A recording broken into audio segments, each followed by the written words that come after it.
नमस्कार, मी मनीषा बोरसे. जनवार्ता बातमीपत्रात आपले स्वागत. पाहूयात पुण्यातील विशेष घडामोडी.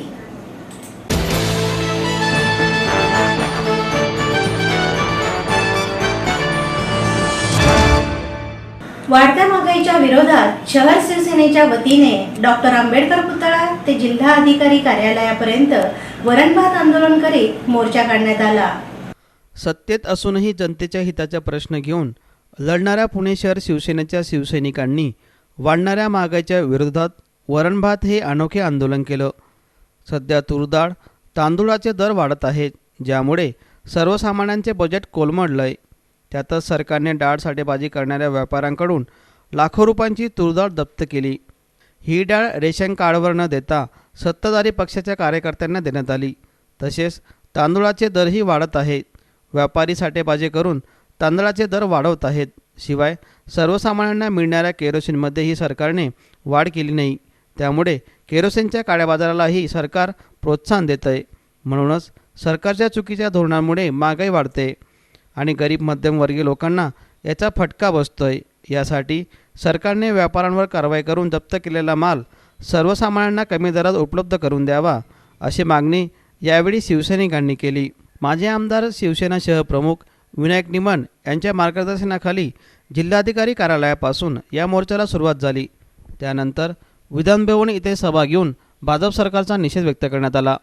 या मोर्चामध्ये मोठ्या संख्येने शिवसैनिक, महिला कार्यकर्त्या उपस्थित होत्या. सध्या महागाईने सर्वसामान्य जनता त्रस्त झालेली आहे. रेशनिंगवरती जे धान्य मिळायला हवं ते धान्य मिळत नाही. APL कार्डधारकांचं धान्य संपूर्णतः बंद केलेलं आहे. सर्व जीवनावश्यक वस्तूंचे, विशेषतः डाळ, तांदूळ, इतर सर्व वस्तूंचे भाव दिवसेंदिवस वाढत चाललेले आहे. केरोसिनच्या नवीन धोरणामुळे एका कुटुंबाला फक्त 4 लिटर रॉकेल मिळतं. त्या 4 लिटरमध्ये एक कुटुंब महिनाभर आपलं अन्य धान्य या ठिकाणी खाऊ शकत नाही आहे. असे विविध प्रश्न खऱ्या अर्थानं आजचे दिन येणार आणि सर्व नागरिकांना त्यांच्या सुखसोयी मिळणार या एका आशेने काँग्रेस आणि राष्ट्रवादीचं सरकार घालवून या ठिकाणी भाजप सरकार या ठिकाणी आलेलं आहे. परंतु जनतेच्या ज्या अपेक्षा आहेत या अपेक्षा अजूनपर्यंत त्यांच्याकडनं पूर्ण होऊ शकत नाही आहे. त्याकरता आमच्या मित्रपक्षाला जागा करण्यासाठी की बाबांनो, लोकांनी जो विश्वास आपल्यावर ठेवलेला आहे त्या विश्वासाला आपण तडा जाऊन देऊ नका. ही वाढत चाललेली महागाई ही कमी करा. सर्वसामान्य जनतेने एका विश्वासाने तुम्हाला निवडून दिलेला आहे आणि हा विश्वास जर आपण गमावला तर पुढच्या वेळेस जनता आपल्याला माफ करणार नाही, हेच दाखवण्याकरता आणि या पुणे शहरातील सर्व झोपलेल्या लोकप्रतिनिधींना, एकसुद्धा पुणे शहरातला लोकप्रतिनिधी, भाजपचे 8 आमदार आहेत, 1 खासदार आहे, एकही लोकप्रतिनिधी या जीवनावश्यक वस्तू संदर्भात आपलं तोंडसुद्धा उघडत नाही. त्यांना झोपेतनं जागा करण्याकरता हे आंदोलन आहे. प्रत्येक वेळेला माझ्या बरोबर असणार आहे आणि माझे सहकारी मित्र चंद्रकांतजी मोकाटे, आदरणीय व्यासपीठावरती सगळ्यांची काय नाव घेत नाही, महिला आघाडीच्या आमच्या महिला प्रमुख खेंडेताई, आमच्या सर्व नगरसेविका, मग सोनम झेंडे असतील, आमच्या ढोसरताई असतील, फुर्वेताई असतील, आमच्या मंगळकरताई असतील, या सर्वच आणि उपस्थित सर्व माझ्या या ठिकाणी आम्हाला सांगावं लागेल की लोकांच्या मनामध्ये भ्रम निर्माण झाला असेल की मोर्चा काढण्याची गरज काय. बांधवांनो आणि भगिनींनो, मला या ठिकाणी सांगावंच वाटतं की आदरणीय शिवसेना प्रमुख पक्षप्रमुखांनी सांगितलेलं आहे की आमची बांधिलकी जनतेशी आहे, आम्ही जनतेच्या बरोबर आहोत. सत्तेत जरी आम्ही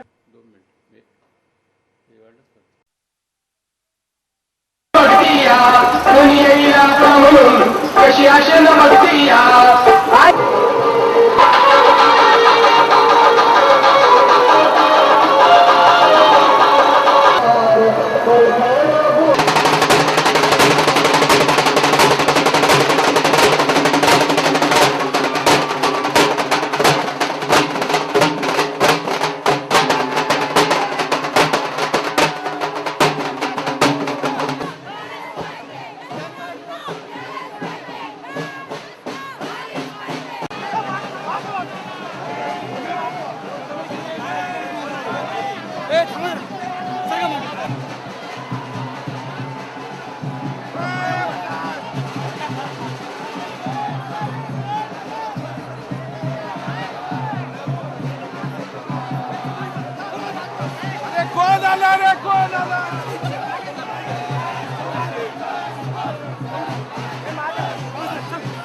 स्मार्ट सिटी प्रस्ताव हाणून पाडणाऱ्या राष्ट्रवादी काँग्रेस आणि मनसेच्या नगरसेवकांच्या विरोधात भाजपाच्या वतीने निदर्शने करण्यात आली.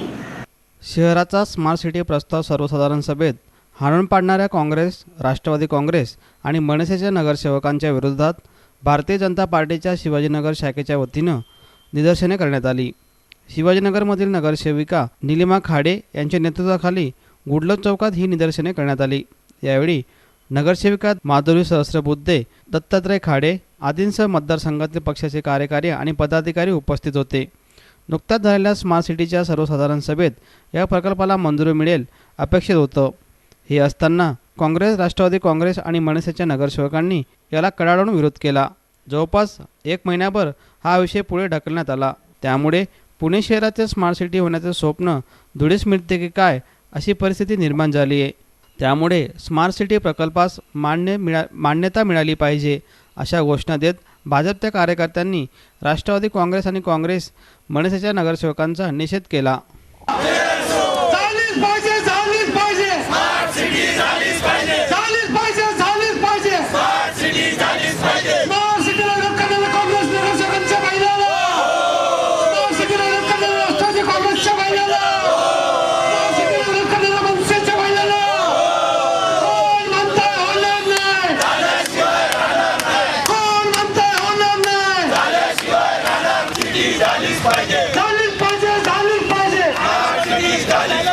त्यानंतर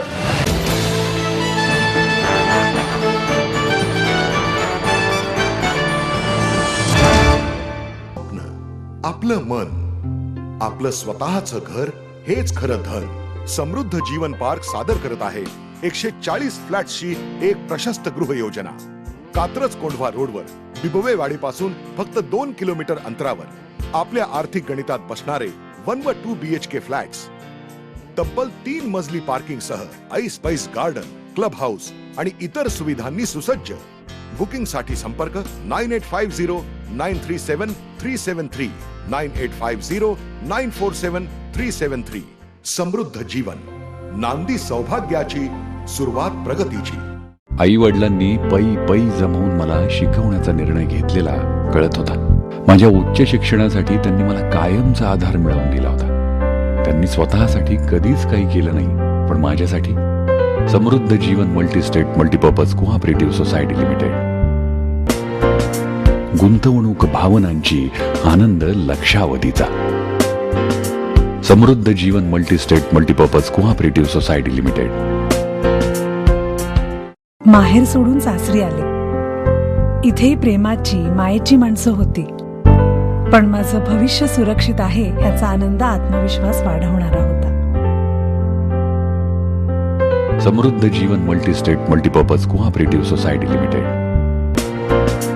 गुंतवणूक भावनांची, आनंद लक्षावधीचा. Samruddha Jeevan multistate multipurpose cooperative society limited.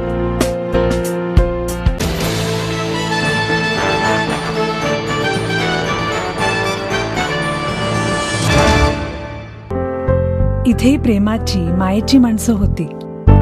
पण माझं भविष्य सुरक्षित आहे याचा आनंद, आत्मविश्वास वाढवणारा होता. Samruddha Jeevan multistate multipurpose cooperative society limited. गुंतवणूक भावनांची, आनंद लक्षावधीचा. Samruddha Jeevan multistate multipurpose cooperative society limited.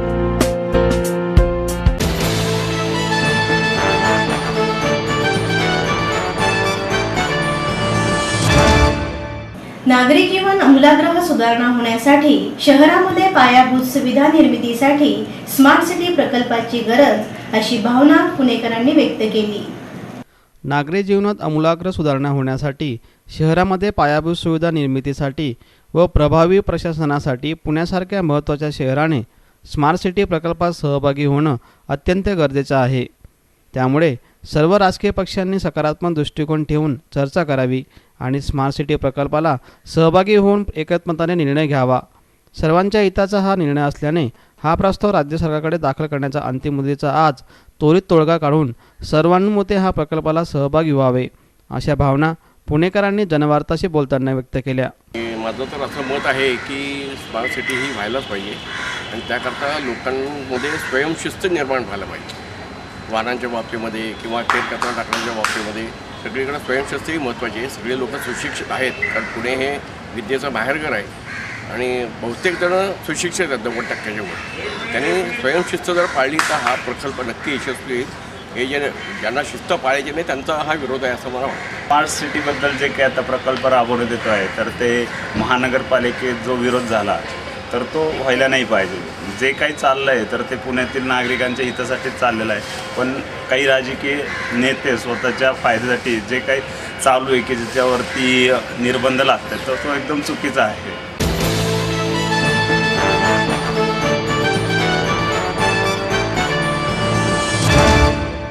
63व्या Sawai Gandharva Bhimsen महोत्सवाला रमणबागेच्या पटांगणावर नादमधुर सुरांनी सुरुवात झाली. यावेळी नम्रता गायकवाड यांचे सुरेल वादन महोत्सवात वैशिष्ट्यपूर्ण ठरले.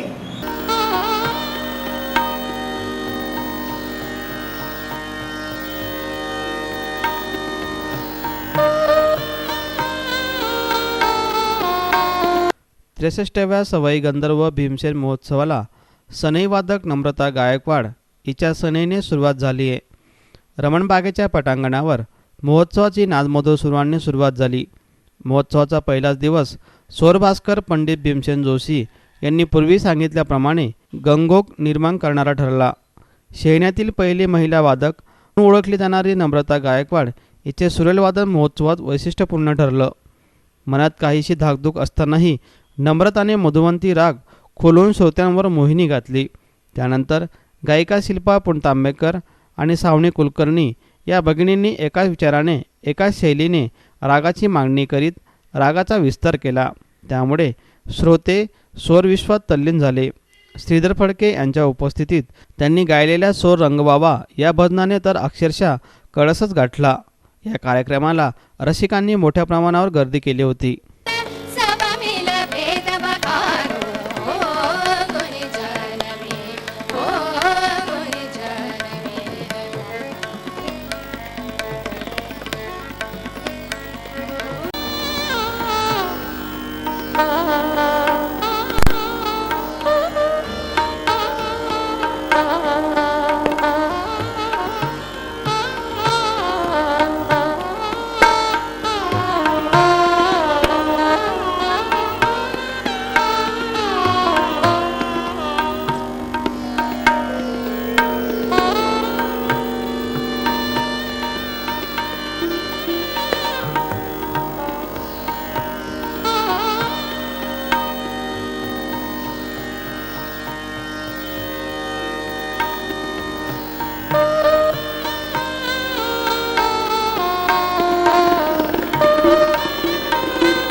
आपलं मन आपलं स्वतःचं घर हेच खरं धन. समृद्ध जीवन पार्क सादर करत आहे 140 फ्लॅट्सची एक प्रशस्त गृह योजना. कात्रज कोंढवा रोडवर बिबवेवाडीपासून फक्त 2 किलोमीटर अंतरावर आपल्या आर्थिक गणितात बसणारे 1 व 2 BHK फ्लॅट्स. तब्बल 3 मजली पार्किंग सह ऐस पैस गार्डन, क्लब हाऊस आणि इतर सुविधांनी सुसज्ज. बुकिंग साठी संपर्क 9850937373 9850947373. समृद्ध जीवन, नांदी सौभाग्याची, सुरुवात प्रगतीची. आई वडिलांनी पै पै जमवून मला शिकवण्याचा निर्णय घेतलेला कळत होता. माझ्या उच्च शिक्षणासाठी त्यांनी मला कायमचा आधार मिळवून दिला होता. त्यांनी स्वतःसाठी कधीच काही केलं नाही, पण माझ्यासाठी Samruddha Jeevan multistate multipurpose cooperative society limited. गुंतवणूक भावनांची, आनंद लक्षावधीचा. Samruddha Jeevan multistate multipurpose cooperative society limited. माहेर सोडून सासरी आले. इथेही प्रेमाची, मायेची माणसं होती. पण माझं भविष्य सुरक्षित आहे याचा आनंद, आत्मविश्वास वाढवणारा होता. Samruddha Jeevan multistate multipurpose cooperative society limited. गुंतवणूक भावनांची, आनंद लक्षावधीचा. Samruddha Jeevan multistate multipurpose cooperative society limited.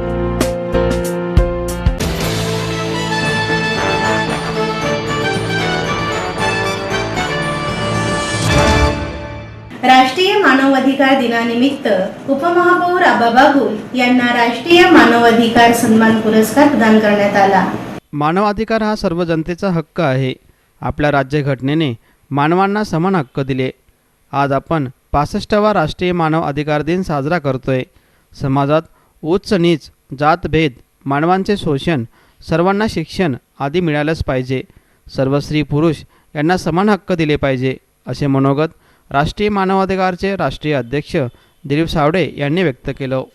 पुण्यातील राजीव गांधी ई-लर्निंग स्कूलमध्ये राष्ट्रीय मानवाधिकार अभियान महाराष्ट्र राज्यातर्फे 10 डिसेंबर राष्ट्रीय मानवाधिकार दिनानिमित्त राष्ट्रीय मानव अधिकार सन्मान पुरस्कार पुण्याचे उपमहापौर आबा बागुल यांना माजी आमदार उल्हासदादा पवार यांच्या हस्ते प्रदान करण्यात आला. यावेळी राष्ट्रीय मानवाधिकारचे राष्ट्रीय अध्यक्ष दिलीप सावडे, वसंत कोरेगावकर, टाकळकर सर, शशिकला कुंभार आदी मान्यवर उपस्थित होते. यावेळी मान्यवरांच्या हस्ते क्रीडा क्षेत्रात उल्लेखनीय कार्य केलेल्या रणरागिणी यांचा सन्मान करण्यात आला. उपमहापौर आबा बागुल म्हणाले की राष्ट्रीय मानव अधिकार सन्मान पुरस्कार हा मी पुणेकरांना अर्पण करतोय. माझ्या 25 वर्षाच्या कारकिर्दीमध्ये मला मिळालेला हा सर्वोच्च सन्मान असेल. यापुढे देखील मी अशीच समाजाची सेवा करीत राहील. आज समाजात कोणतीही त्यांच्या मूलभूत अधिकारांपासून वंचित राहणार नाही, असे मनोगतही त्यांनी यावेळी व्यक्त केलं. पुरस्कार मिळालेला आहे. समाजातील ज्या काही सर्वसामान्य कुटुंब आहेत त्यांनी दिवस आहे आणि ती या ठिकाणी केले गेलेले आहे. दरवेळेला पाल्याचा सत्कार होतो त्याच्याकरता जोपर्यंत त्याच्या पाठीमागं जी कोणी शक्ती आहे त्याचा सत्कार होत नाही आणि हा विचार या संघटनेनं केलेला आहे. ही एक कौतुकाची बाब आहे आणि म्हणून मी त्यांच्या सर्व दिलीप सावणे आणि त्यांच्या सर्व सहकार्याचं कौतुक करतो. या माध्यमातून समाज बंधू आणि सन्मानाने जीवन जगण्याचा अधिकार आहे. मानवता, करुणा, प्रेम, वात्सल्य ही सारी चिरंतन उदात्त मूल्य आहे. आईला काशी यात्रेला नेत असताना मला ही काशी यात्रा करावी असं एक मनात इच्छा आली आणि ती घडली. आणि करत असताना लहानपणी आपण शाळेमध्ये ऐकलेली कथाही आठवली. काशी यात्रा करून सोबत आणलेली गंगाजल हे तांड्याला कासवी झालेल्या गाढवाला संत नामदेव महाराजांनी ती गंगाजल पाजून त्याची तृष्णा भागवली. ही खरी मानवता आहे आणि आपण त्यांच्याकडूनच ही मानवता शिकलो. गेली 50,000हून अधिक वृद्ध मात्यांना काशी यात्रा करताना हीच भावना मनामध्ये ठेवून मी एक काम करण्याचा प्रयत्न केला आणि त्याचा मला मनापासून आनंद होतो. परंतु आज जगात रोज जर उल्लंघन झालेलं आज आपल्याला बघायला मिळत आहे. आणि त्या पार्श्वभूमीवर आजचा हा दिवस साजरा करत असताना सौने नाईक आणि त्यांचे सगळे पदाधिकारी जे या ठिकाणी आहेत त्यांना मी मनापासून धन्यवाद देतो. हा औपचारिकपणा असतोय. राष्ट्रीय मानवाधिकार दिन, एड्स विरोधी दिन, जागतिक मदर डे, जागतिक फादर डे, हा डे काही उपयोगाचा नाही, कायम असलं पाहिजे. आणि खरं म्हणजे कायम असावं याची आठवण करून देण्याकरता कुठला तरी एक दिवस लागतो. तो दिवस वेगवेगळ्या कार्यक्रमाच्या मध्ये असतो. त्या निमित्ताने त्याचं विचारमंथन होतं. तुम्ही मी तर ज्या महाराष्ट्रामध्ये, या देशामध्ये ज्याचा उल्लेख माननीय सौने यांनी केला, राष्ट्रपिता महात्मा गांधी, डॉक्टर परमपूज्य डॉक्टर बाबासाहेब आंबेडकर यांनी मानवी हक्कासाठी, मानवाला जे मूलभूत अधिकार आहेत त्याचा आता उल्लेख या घटनेच्या माध्यमातून या ठिकाणी केला. फंडामेंटल राईट्स, प्रत्येक माणसाला या भारतामध्ये मानव अधिकार दिलेला आहे.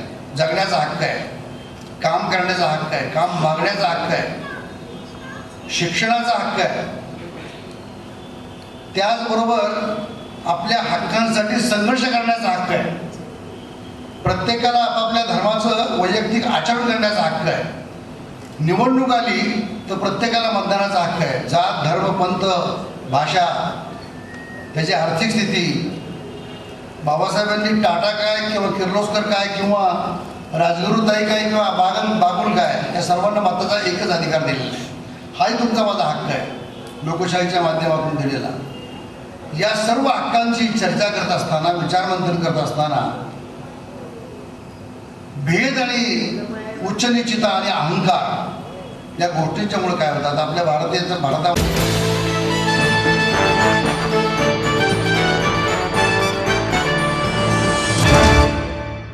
राष्ट्रसेवा दलाच्या अमृत महोत्सवानिमित्त विविध उपक्रमातून सामाजिक कार्य करणाऱ्या शिक्षकांना राज्यस्तरीय साने गुरुजी समाज शिक्षक पुरस्कार देण्यात येणार आहे. राष्ट्रसेवा दलाचे हे अमृत महोत्सवी वर्ष आहे. भारतीय संविधानाला अभिप्रेत असलेल्या मानवी मूल्य रुजवण्यासाठी शिक्षण विचारपीठाच्या माध्यमातून राष्ट्रसेवा दल गेली 75 वर्षे काम करते. शाळेच्या व्यतिरिक्त आणि शालेय अभ्यासक्रमाच्या पलीकडे जाऊन सामाजिक बांधिलकीच्या भावनेतून विविध उपक्रमांमधून गाव समाजासाठी नाते जोडण्याचा प्रयत्न करणाऱ्या शिक्षकांची या पुरस्कारासाठी निवड करण्यात आली आहे. राष्ट्रीय सेवा दलाच्या वतीनं साने गुरुजी समाज शिक्षण राज्यस्तरीय पुरस्काराची घोषणा करण्यात आली.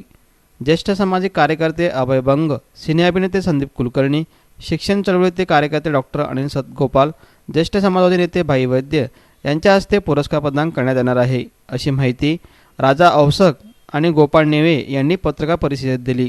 साने गुरुजी जयंतीच्या दिनी महाराष्ट्रातल्या 36 जिल्ह्यांमधल्या वेगळं काम करणाऱ्या शिक्षकांना राष्ट्रसेवा दल साने गुरुजी समाज शिक्षक राज्यस्तरीय पुरस्कार देऊन सन्मानित करत आहे. महाराष्ट्रात खूप काही वेगळं काम करणारी ही सगळी तरुण शिक्षक मंडळी आहेत. सामाजिक कार्यकर्ते डॉक्टर अभय बंग, शिक्षण चळवळीतील कार्यकर्ते डॉक्टर अनिल सतगोपाल, ज्येष्ठ समाजवादी नेते भाई वैद्य, सिने अभिनेते संदीप कुलकर्णी या सगळ्या मान्यवरांच्या हस्ते या उपस्थितांना सन्मानित केलं जाणार आहे. जीवनदानी कार्यकर्त्यांनी शिक्षण क्षेत्रामध्ये राष्ट्रसेवा दलाच्या माध्यमातून काम केलेलं आहे आणि शिक्षणाचा जो हेतू आहे स्वयंप्रज्ञेचा माणूस घडवणं, या स्वयंप्रज्ञेचा माणूस घडवण्याच्या प्रक्रियेमध्ये राष्ट्रसेवा दलाने आपलं खूप मोठं योगदान दिलेलं आहे. आणि म्हणूनच ही प्रक्रिया सध्याच्या परिस्थितीमध्ये पुढे जावी. सध्याची जी परिस्थिती आहे त्या सध्याच्या परिस्थितीमध्ये शिक्षणावर जे गंडांतर येऊ घातलेलं आहे, शिक्षणाचं जे सांस्कृतिक वातावरण बिघडवण्याचा प्रयत्न चालू आहे, त्याला एक शिक्षणामधूनच प्रत्युत्तर दिलं जाऊ शकतं असा आमचा ठाम विश्वास आहे. आणि म्हणून अशा शिक्षकांच्या पाठीवर थाप मारणं, अशा शिक्षकांना प्रोत्साहित करणं आणि त्यांचे जे शैक्षणिक जे प्रयोग आहेत ते शैक्षणिक प्रयोग न राहता त्या प्रयोगांचं सार्वत्रिकरण होणं, अशा दृष्टिकोनातून आम्ही ह्या पुरस्काराची योजना केलेली आहे. या पुरस्कारामध्ये भाऊसाहेब चासकर नावाचा आमचा जो तरुण मित्र आहे तो अकोलेसारख्या आदिवासी भागामध्ये काम करतो. मंगला बिदळेसारख्या ज्या महिला भगिनी आहेत त्या जळगाव आणि तिकडे गडचिरोलीपासून तर 36 जिल्ह्यांमध्ये जे जे वेगळं काम आहे, वैविध्यपूर्ण काम आहे, गाव समाजाशी नातं जुळवणारं काम आहे, आणि गाव समाजाशी नातं जुळवत शिक्षणाचा जो खरा अर्थ आहे, मूल्यावर आधारलेला समाज आणि मूल्य पाळणारा माणूस, अशा प्रकारचं संविधानाला जे अपेक्षित समाज आहे त्या समाजाची निर्मिती करणं ह्या एकूण कार्यक्रमाचं मूळ सूत्र आहे.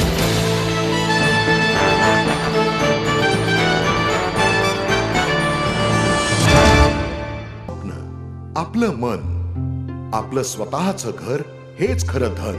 समृद्ध जीवन पार्क सादर करत आहे 140 फ्लॅट्सची एक प्रशस्त गृह योजना. कात्रज कोंढवा रोडवर बिबवेवाडीपासून फक्त 2 किलोमीटर अंतरावर आपल्या आर्थिक गणितात बसणारे 1 व 2 BHK फ्लॅट्स.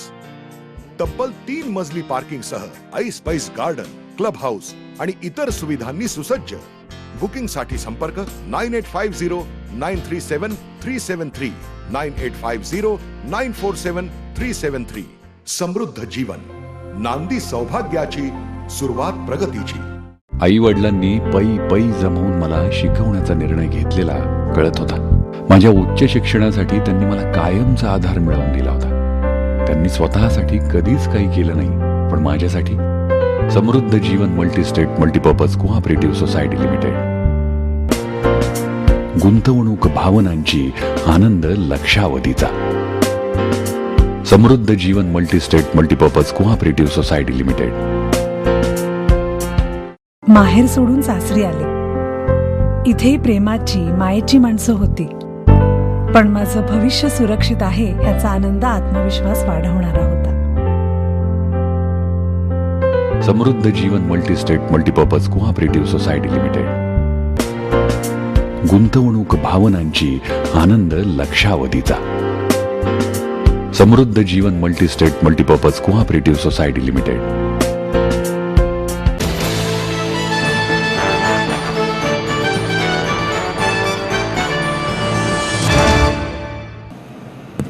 शासनाने शैक्षणिक धोरण सर्वसामान्य आणि सरकारी शाळांना जास्त अनुदान देण्यासाठी करावे अशी मागणी student Islamic organisation all India संस्थेने केली आहे. शैक्षणिक धोरणासंबंधी शासनाकडून 1986 साली शैक्षणिक कार्यक्रम आखला गेला. शैक्षणिक धोरणाबद्दल टीका होण्यास सुरुवात झाली व संशोधन करण्यास मागणी झाली. त्या मागणीप्रमाणे 1992 साली संशोधन होऊन सुधारणा करण्यात आल्या. 22 वर्षात शैक्षणिक धोरणांचा कार्यक्रम चालू आहे. विभिन्न साधनांसंबंधी आता भारत शासन डिसेंबर 2000 पर्यंत शैक्षणिक धोरणाचा आराखडा तयार करणार आहे.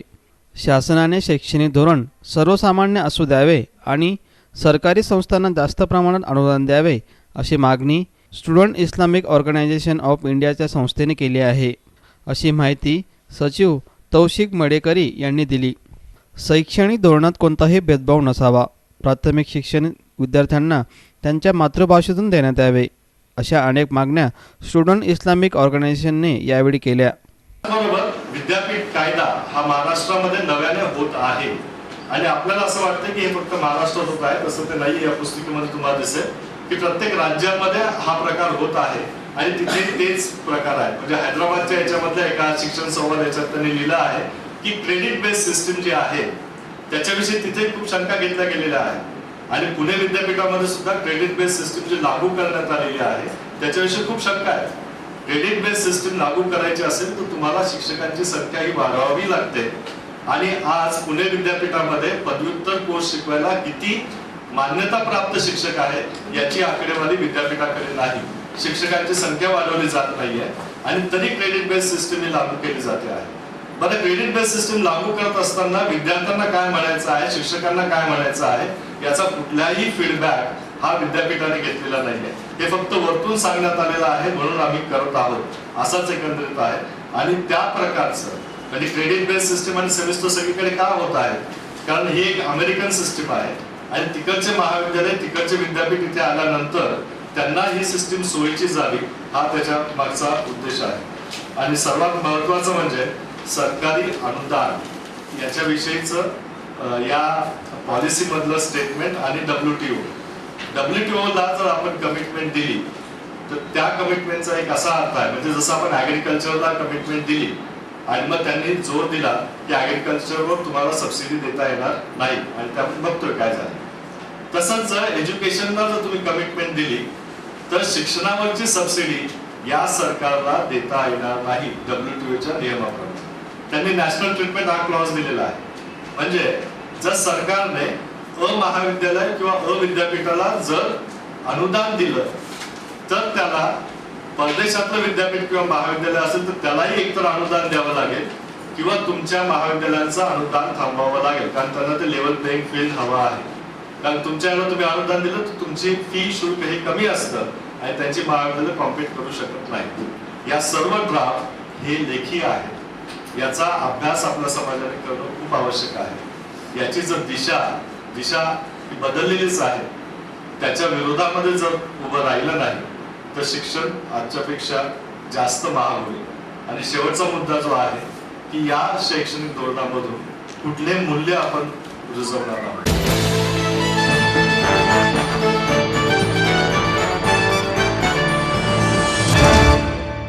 याचबरोबर जनवार्ता बातमीपत्र संपले. उद्या पुन्हा भेटू याच वेळी. नमस्कार.